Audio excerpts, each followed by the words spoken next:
సజ్జల రామకృష్ణారెడ్డి వైఎస్ఆర్సీపీ గత పాలన భవిష్యత్తు కార్యాచరణపై స్పష్టతనిచ్చారు. తమ పార్టీ పాలన ప్రజలకు సంక్షేమం అందించడమే ఎజెండాగా సాగిందని ఆయన అన్నారు. ప్రస్తుతం పార్టీ సంస్థాగత నిర్మాణంపై దృష్టి పెట్టిందని తెలిపారు.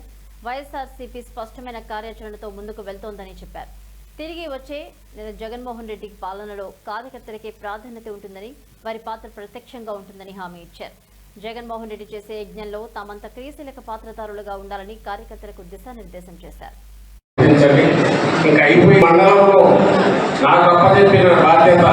జగన్మోహన్ రెడ్డి గారు ఈరోజు మన విస్తృత స్థాయి సమావేశంలో మాట్లాడుతూ మీరందరూ కూడా వింటుంటారు. మనం డిజిటల్ బుక్ లాంచ్ చేశాం. రెడ్ బుక్ దీనికి సంబంధం లేదు.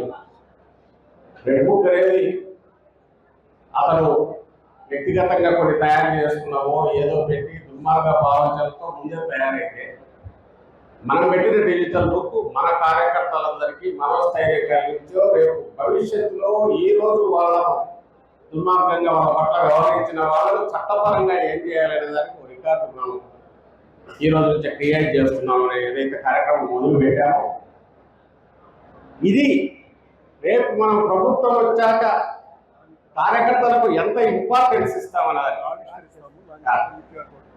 కార్యకర్తలకు ఎంత ఇంపార్టెన్స్ ఇవ్వబోతున్నాం అన్నదానికి కూడా ఇది ఒక గుర్తు.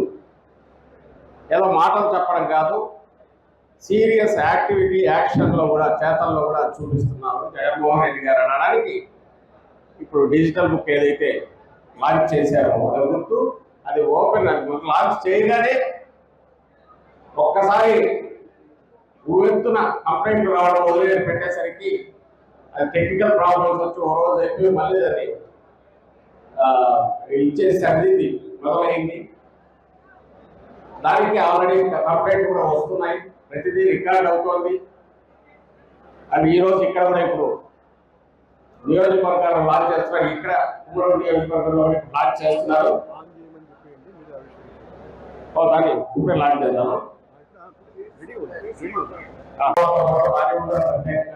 దృష్టి పెట్టాల్సి ఉంటుంది.